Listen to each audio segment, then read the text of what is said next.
Bonjour, c'est Monsieur Mselti Abdelghafour Saïd, enseignant à l'université Farhat Abbas Sétif 1.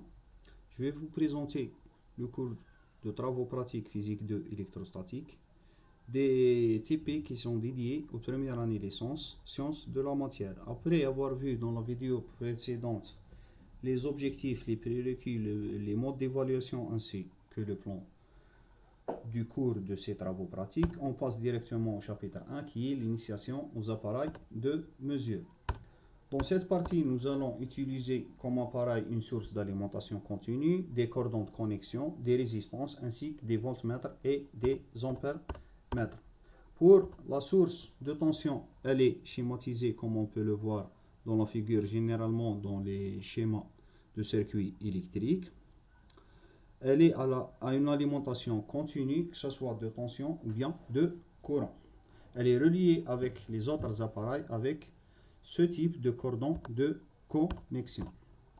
Pour les résistances, elles peuvent exister sous différentes formes, que ce soit des boîtes de résistance à des capacités variantes ou bien des petites résistances à des capacités fixes comme on voit sur la figure. Et là, ça varie en fonction du TP. Elles sont schématisées dans les circuits électriques de cette façon. Pour la mesure de tension, il faut un voltmètre. Le schéma du voltmètre dans les circuits électriques est le suivant et l'appareil est la suivante. Ensuite, pour la mesure de courant, on doit utiliser un ampèremètre qui est schématisé généralement de cette façon et l'appareil est la suivante. Malgré que cet appareil est en vérité un multimètre, dans notre cas, nous allons l'utiliser comme ampèremètre puisqu'il fait la double fonction entre la mesure de tension et la mesure de courant. Nous allons le voir par la suite. En ce qui concerne le voltmètre, dans notre cas, nous allons l'utiliser pour des tensions continues. Donc, on doit utiliser juste la partie gauche des calibres et négliger la partie droite qui est dédiée aux tensions alternatives. Donc, on doit toujours commencer par le plus grand calibre et descendre jusqu'à avoir notre mesure. Pour la mesure exacte, on doit lire la valeur affichée sur le voltmètre, la multiplier par la valeur du calibre choisi et la diviser par l'échelle.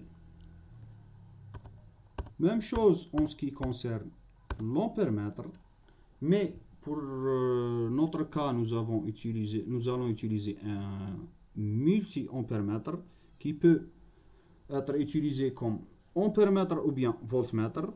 Dans notre cas, nous allons utiliser comme ampèremètre de courant continu, donc on va utiliser juste cette partie.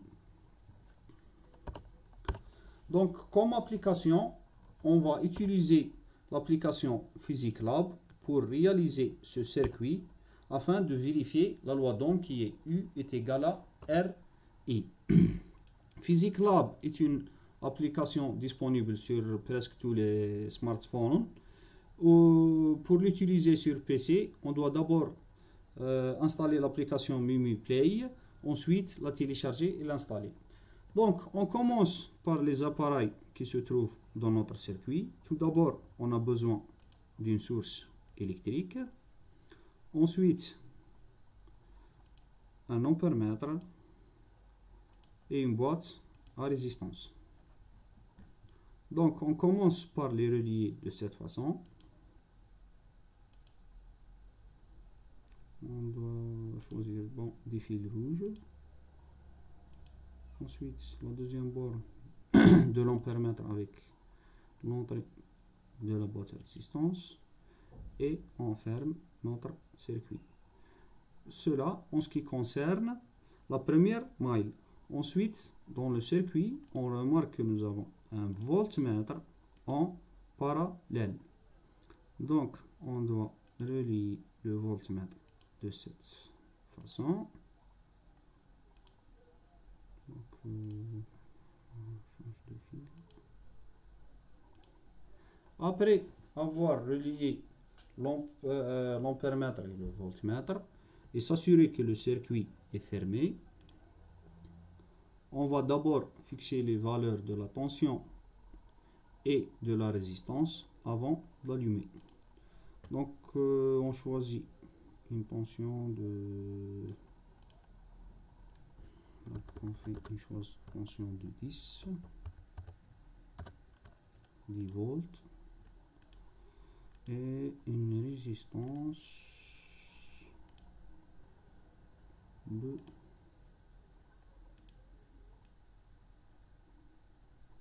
100 ohms.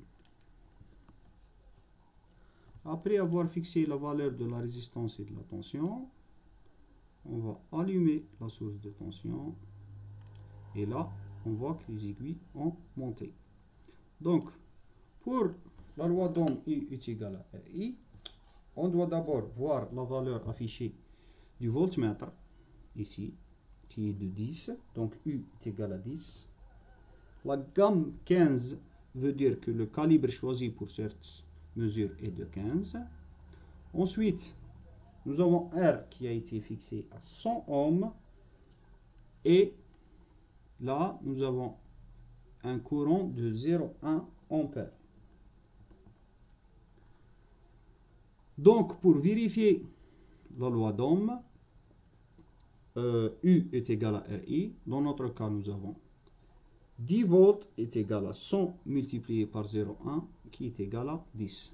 Donc, la loi d'Ohm est bel et bien vérifiée.